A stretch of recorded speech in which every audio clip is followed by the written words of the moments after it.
Hola a todos, bienvenidos a la Unidad Curricular Desarrollo del Talento. Mi nombre es Yasmira Robero y los estaré acompañando durante estas 4 semanas que integran las 4 unidades curriculares que conforman la asignatura. La unidad número 1 está determinada por el siguiente propósito: analizar los modelos teóricos y las características cognitivas, socioemocionales y creativas de los niños con altas capacidades. Y también revisaremos los aportes de la neurociencia al desarrollo de esta interesante población. Comenzaremos por dar algunas definiciones básicas del talento superior y de las altas capacidades. Tenemos que talento superior refiere a una elevada capacidad y rendimiento en las áreas intelectual, creativa, artística, que se demuestra a través de la ejecución que hacen niños, jóvenes, adolescentes o adultos, y que se aprecia a través de las respuestas, los comportamientos, las manifestaciones y las ejecuciones que ellos desarrollan y despliegan en sus actividades, y que están muy por encima de lo expresado por su mismo grupo etario. En este sentido, a pesar de que en cuanto a las capacidades por encima del promedio y el talento superior, no existe un criterio unificado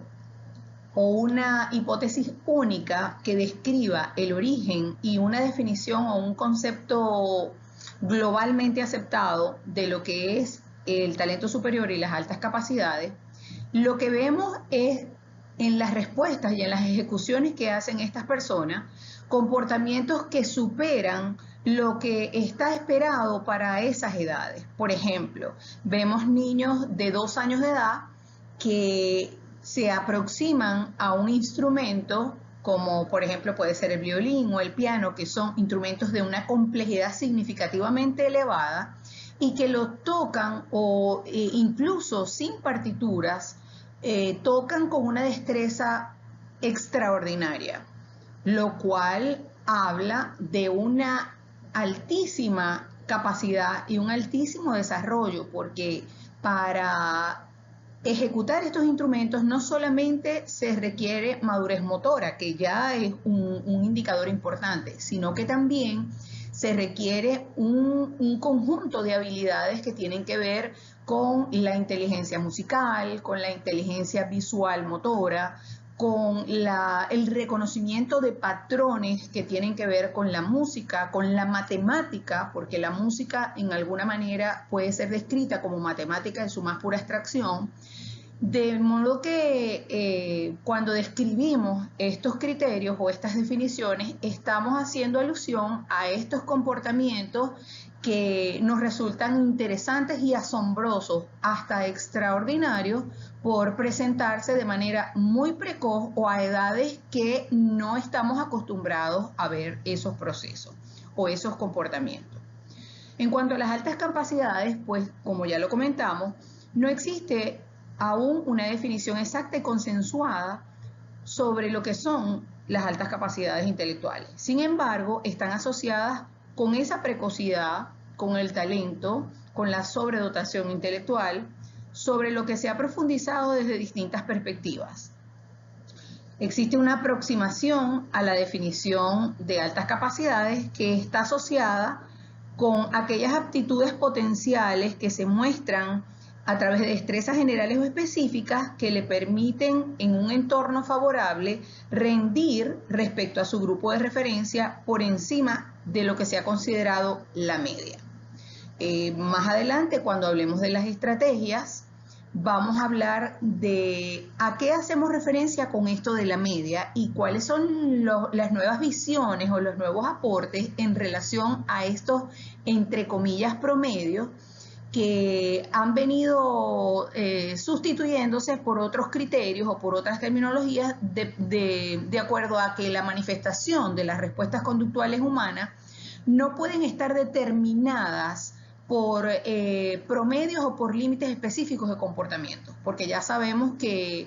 el cerebro humano es una complejidad impresionante y extraordinaria que no podría encasillarse en límites de promedios y de comportamientos esperados para cada etapa, porque además en este tipo de población, pues todas estas condiciones están superadas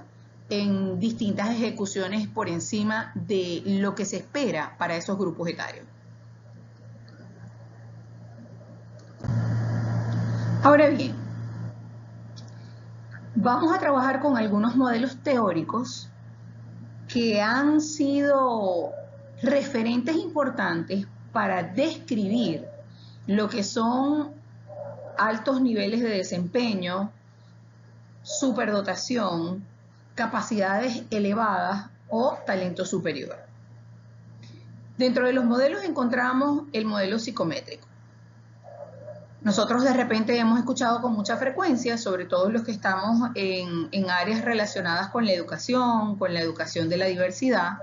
lo que son las pruebas psicométricas mecánicas. Estos modelos psicométricos se ocupan de este tipo de pruebas, de la elaboración de este tipo de pruebas. Estas teorías sobre la inteligencia se han agrupado dentro del enfoque psicométrico. A lo largo de la historia, muchos investigadores han realizado aportaciones dentro de este modelo. Encontramos, por ejemplo, a Galton, a Binet, a Terman y a Spearman, que diseñaron test para medir la inteligencia. Galton, en su obra Genio Heredado, abordó la superdotación intelectual desde la perspectiva de la herencia, estudiando datos biográficos de profesionales de prestigio y concluyendo que la inteligencia es hereditaria y permanente. Cox y Hollingworth, por su parte, señalaron que el coeficiente intelectual elevado no garantiza el éxito futuro y subrayaron la importancia de cualidades como la persistencia y la fortaleza emocional. En este sentido, encontramos que los test psicométricos se ocupan de algunos aspectos elementales. En primer lugar, sería identificar a nivel cuantificable, observable, a través de pruebas de medición estandarizada, cuál es el coeficiente intelectual que demuestra el niño, el participante, bien sea niño, joven o adulto, porque hay pruebas estandarizadas para medir inteligencia en niños y en adultos. Estas pruebas se ocupan de extraer la información que va a sustentar a través de un dato observable, de una cifra, a qué tipo de inteligencia y a qué rango de inteligencia asociado a los resultados de estos test está ubicada la persona. Por ejemplo, cuando escuchamos, no es que el niño tiene un coeficiente intelectual por encima del promedio, ese coeficiente tiene que haber sido extraído a través de una prueba psicométrica. No podemos inferir o intuir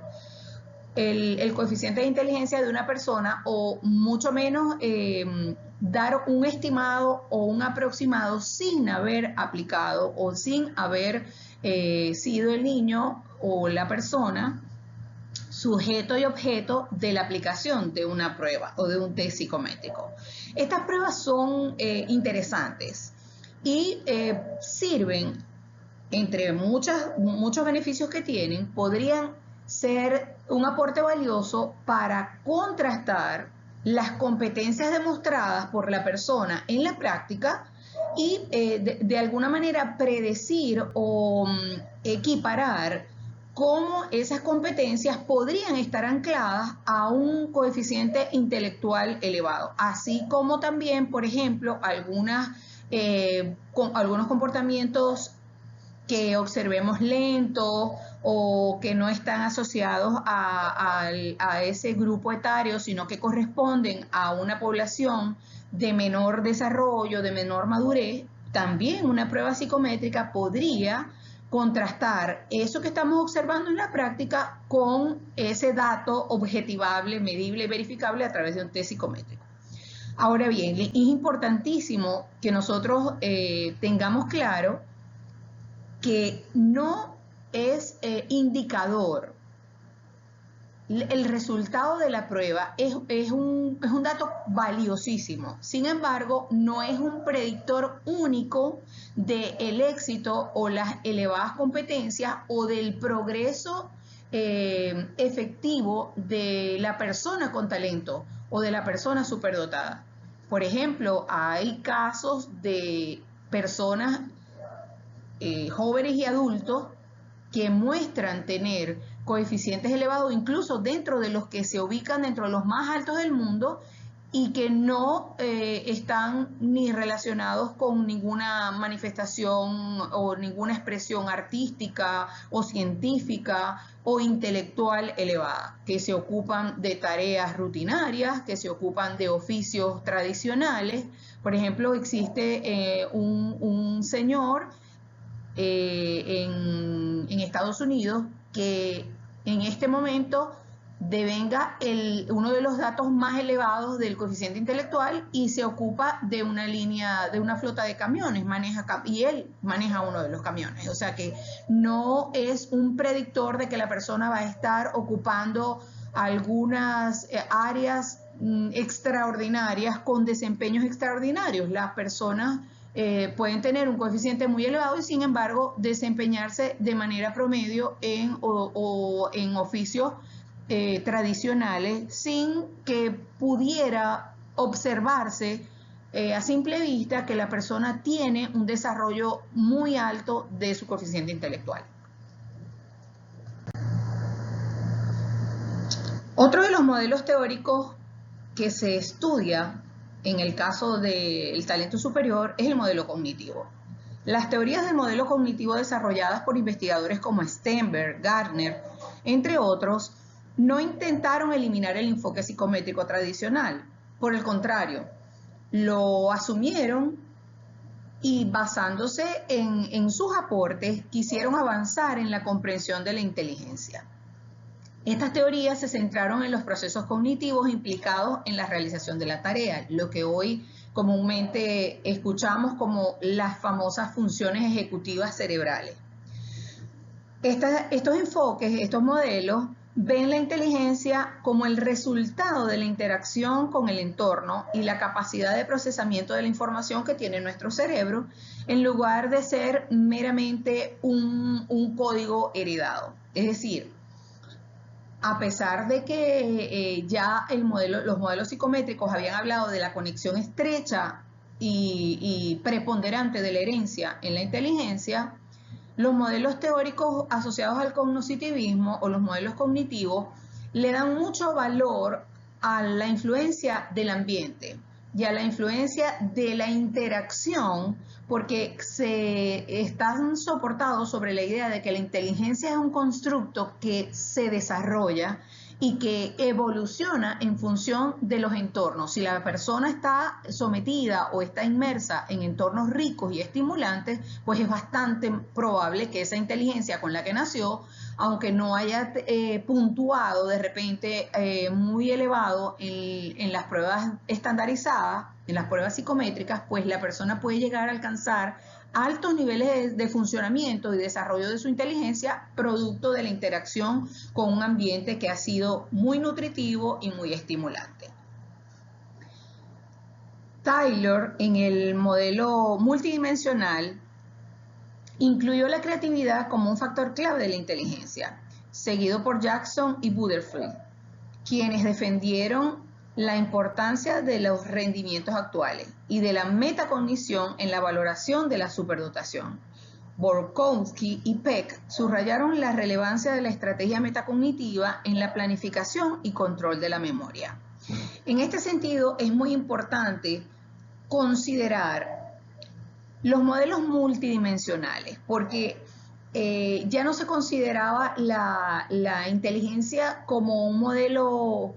dual o el cerebro como un enfoque diádico donde había una inteligencia lógico-racional asociada al cerebro izquierdo y una inteligencia creativa asociada al cerebro derecho. Cuando hablamos del enfoque multidimensional, estamos hablando de múltiples inteligencias. De hecho, Gardner fue uno de los líderes en comenzar a hablar de las inteligencias múltiples. de ese enfoque multidimensional donde la inteligencia está distribuida de alguna manera en distintas áreas, donde la persona puede tener desarrollos intelectuales equilibrados o no, porque pueden haber unas inteligencias más desarrolladas que otras. Hay personas, por ejemplo, si nos vamos a un ejemplo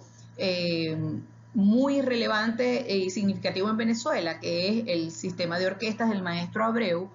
probablemente estos niños que comienzan desde el preescolar, que comienzan con el kinder musical, que es el primer contacto que tienen los niños dentro del sistema de orquesta o dentro del programa diseñado por el maestro Abreu, a lo mejor dentro de esas poblaciones no todos los niños tenían una dotación hereditaria natural o una predisposición para la música. Sin embargo, expuestos a un entorno rico y estimulante, con herramientas y procesos y estrategias adecuadas para la pedagogía de la enseñanza de la música, es bastante probable que esa inteligencia musical, que ese ritmo y esa cadencia a nivel cerebral se desarrollen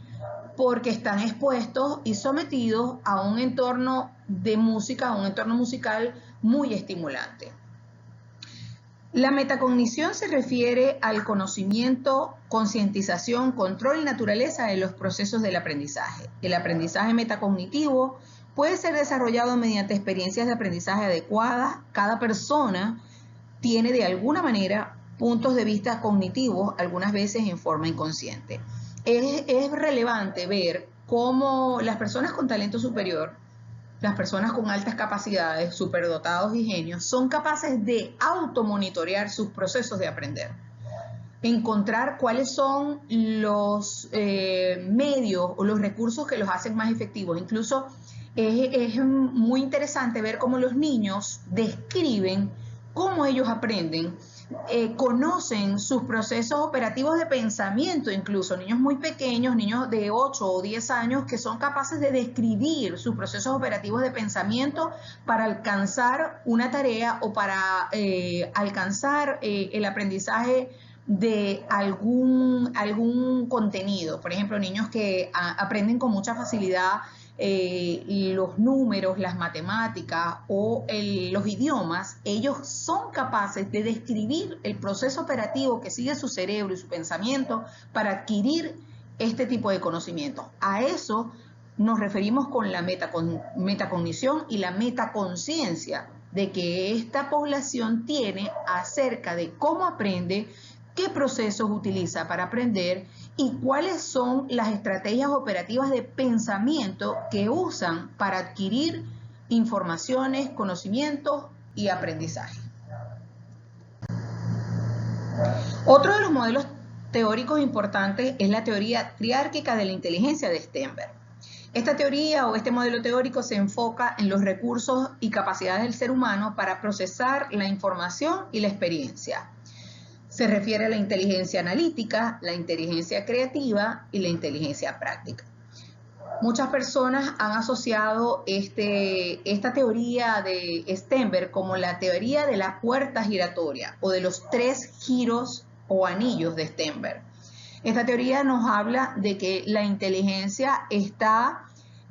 funcionando a través de 3 niveles, a través de cómo procesa la persona la información, cómo hace esa aproximación de análisis a través de sus procesos operativos de pensamiento, cómo funciona la inteligencia creativa y todo el despliegue de las competencias del cerebro derecho, y cómo la ejecución de actividades está alimentada por estos procesos de razonamiento analítico y de la influencia de la creatividad y de la flexibilidad como elementos de valor para los análisis a través de la teoría triárquica de Stenberg.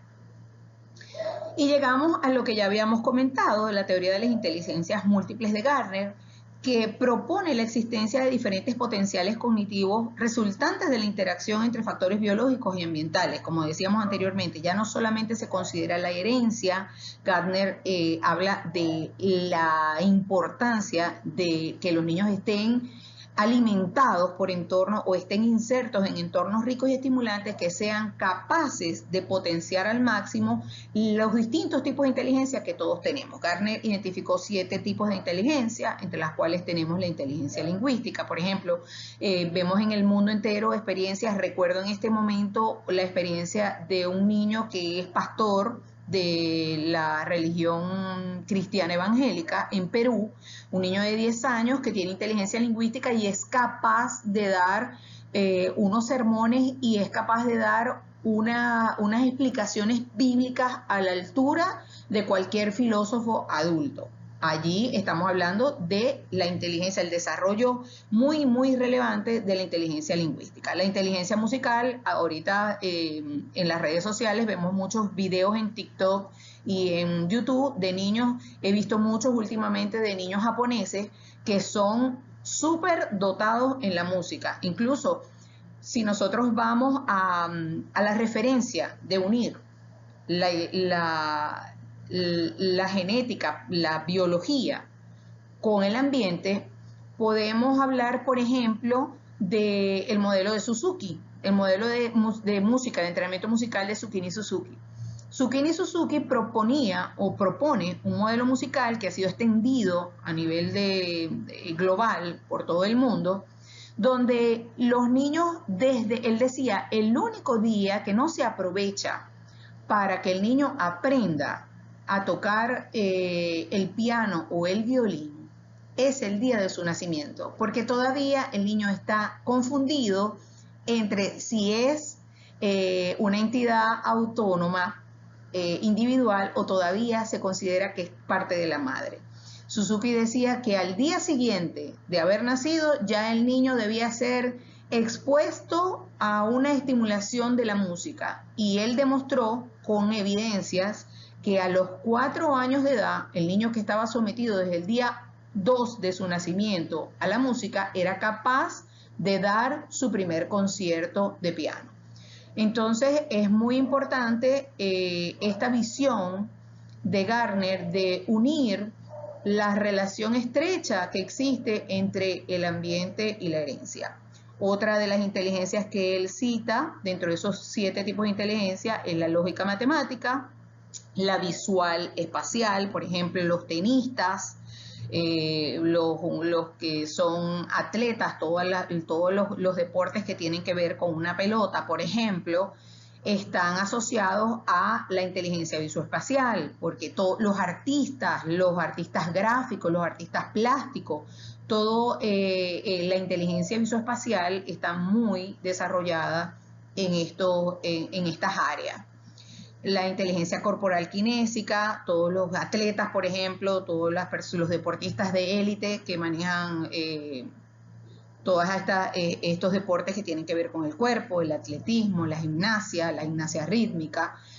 tiene que ver con el desarrollo de la inteligencia corporal kinésica. La inteligencia intrapersonal e interpersonal, que tiene que ver con esas personas que tienen una gran facilidad para establecer relaciones con las demás personas, que son líderes, que son directores de grupos, que se ocupan de carreras, áreas y disciplinas que tienen que ver con la conducta humana, con el análisis de la persona, de la conducta de las personas, y que tienen alta inherencia en el comportamiento y tienen excelentes relaciones, logran hacer match y logran hacer interacciones bien efectivas cuando están dentro del manejo de grupos o dentro del manejo de las personas. Son esas personas que todos de repente quieren tener cerca porque son personas empáticas, agradables, que tienen buenas relaciones de amistad y familiares. Gardner añadió a su inteligencia, a su modelo de inteligencia múltiple, la inteligencia naturalista y la inteligencia existencial, de acuerdo a la importancia que tiene para el ser humano estar expuesto a un ambiente que está lleno de carbono, de vida, y incluso está demostrado que aún en estos tiempos donde la tecnología tiene un alto desarrollo y un alto impacto positivo incluso en los seres humanos, aún la exposición a entornos naturales, verdes, llenos de color natural, flores, campos, animales, o sea, la vida, el ecosistema natural, estar expuesto a estos ecosistemas es altamente beneficioso. De hecho, vemos experiencias muy importantes en las zonas azules, donde la gente está expuesta a ambientes naturales y está asociada a su alimentación, a esos entornos, a lo que producen esos ambientes, y por supuesto también están la inteligencia, el tipo de inteligencia existencial también tiene que ver con esos criterios que se manejan cuando la gente tiene un propósito, que también podemos citar esas zonas azules, la gente cuando tiene un propósito, cuando tiene claras metas, cuando su vida está enfocada hacia algún propósito definido que le sostiene y que le estimula, pues la persona puede incluso, se ha demostrado a través de la investigación científica, que puede elongar el tamaño de sus telómeros, que son los predictores dentro de nuestra genética de la longevidad. Entonces es muy importante considerar que Gardner fue uno de los precursores del enfoque de estas inteligencias múltiples, de considerar que nuestro cerebro tiene infinitas posibilidades dadas de distintos modos y tipos de inteligencia. Otro de los modelos teóricos más recientes es el modelo neurocientífico del aprendizaje. Roger Sperry y McLean inicialmente fueron quienes señalaron que el cerebro humano estaba conformado por tres estructuras químicas y físicamente diferentes, a las que denominaron sistema neocortical, sistema límbico y sistema reptiliano o básico. Esto fue un boom, una revelación que dio grandes aportes a la ciencia, pues entender que nosotros teníamos un cerebro que era absolutamente humano, que el área neocortical o la neocorteza, que es el cerebro más reciente, era el cerebro responsable de las decisiones, de las funciones operativas, ejecutivas, que el sistema límbico era el sistema que también se ha denominado más tarde el sistema límbico hipotalámico, que era el centro de las emociones del hombre, el centro de las emociones humanas, y que además lo compartíamos con los mamíferos. Compartimos el cerebro límbico con los mamíferos. Por eso, por ejemplo, cuando nosotros tenemos un perro o un gato en casa, podemos observar que ellos de alguna manera muestran afecto o muestran conductas de cercanía con sus amos, con sus dueños, acompañamiento y alegría incluso a través de algunas manifestaciones que vemos de cambios comportamentales de aproximación a las personas, porque ellos también poseen sistemas límbicos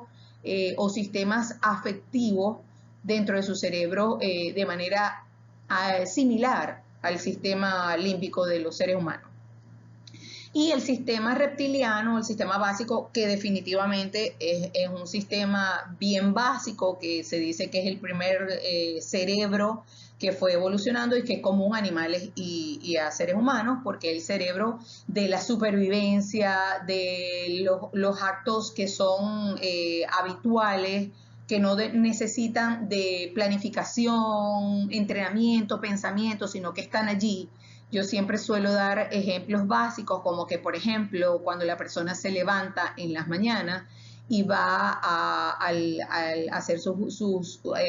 actividades de aseo básico, pues no tiene que pensar con qué mano va a agarrar el cepillo de dientes, con qué mano va a agarrar el dentrífico, por dónde va a presionar el tubo del dentrífico, sino que ya esas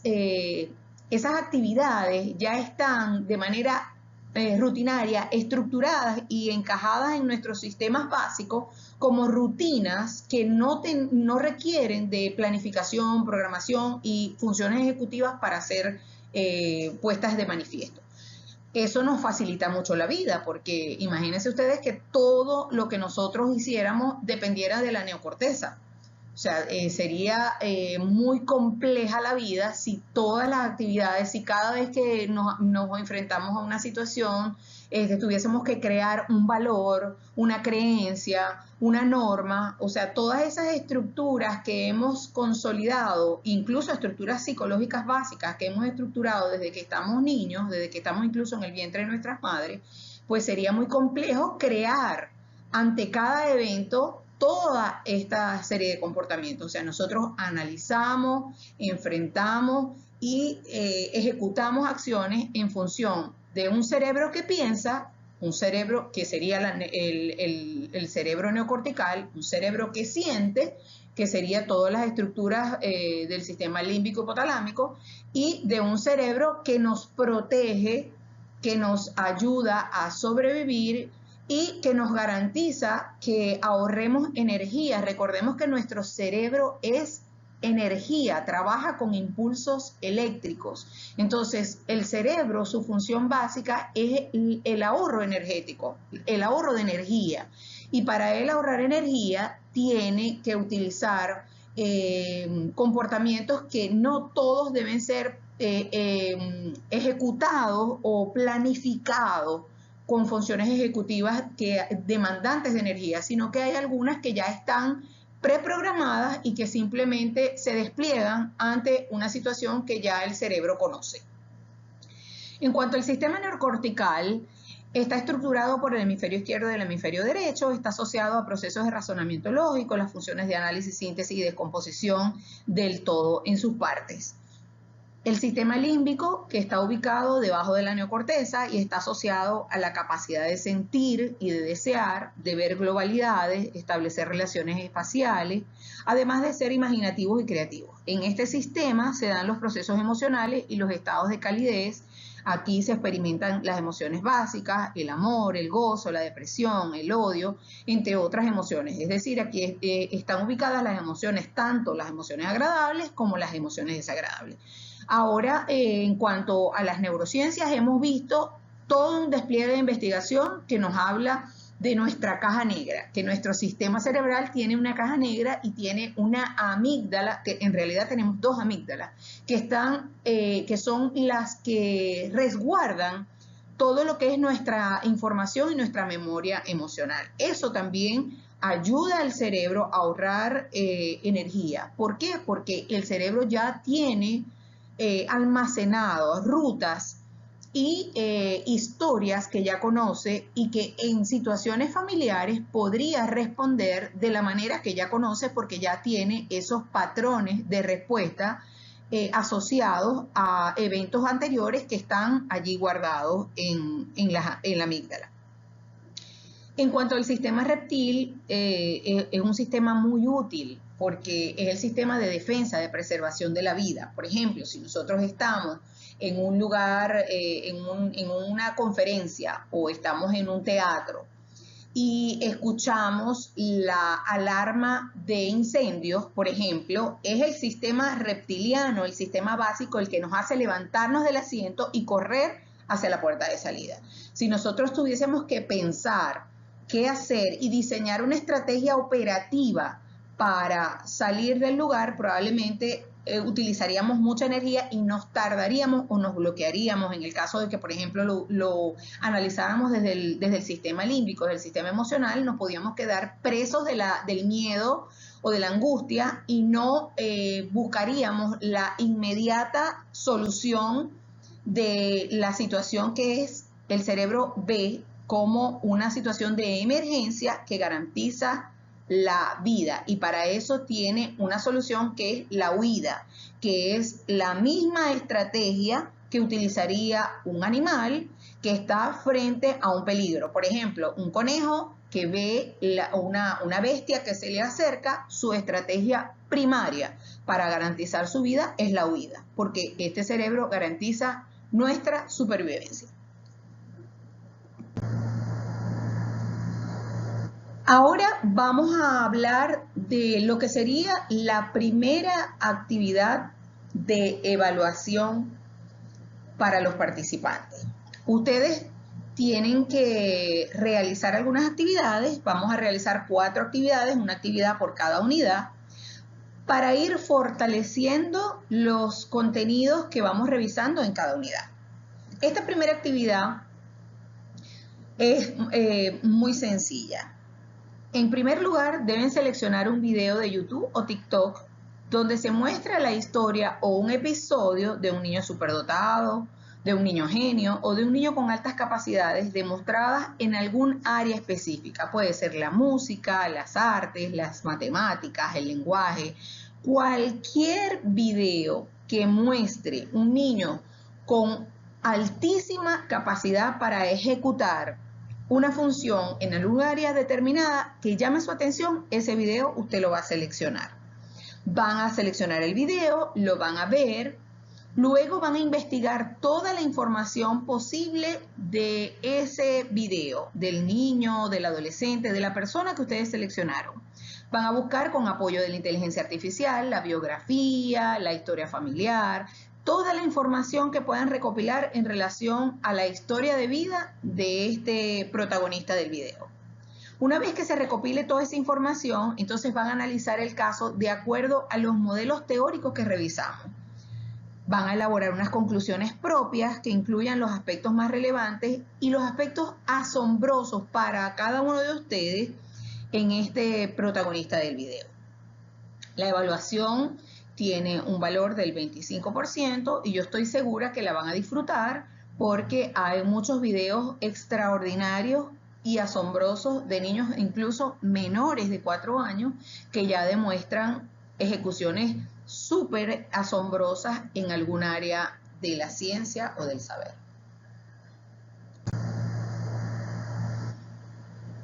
En esta última diapositiva que ustedes van a ver en la presentación que está plasmada en la plataforma, van a encontrar toda la bibliografía sugerida para esta unidad. De todas maneras, ustedes son libres de revisar cualquier bibliografía adicional que sea de una fuente primaria, de una fuente seria y verificable, que pueda nutrir estas informaciones que hasta ahora hemos manejado en la unidad número 1 correspondiente a la asignatura Desarrollo del Talento. Deseo que tengan una experiencia interesante en esta unidad. Vamos a estar en contacto y durante la sesión de trabajo en línea podemos aclarar todas las dudas y todas las inquietudes que ustedes vayan teniendo a lo largo del manejo de la información.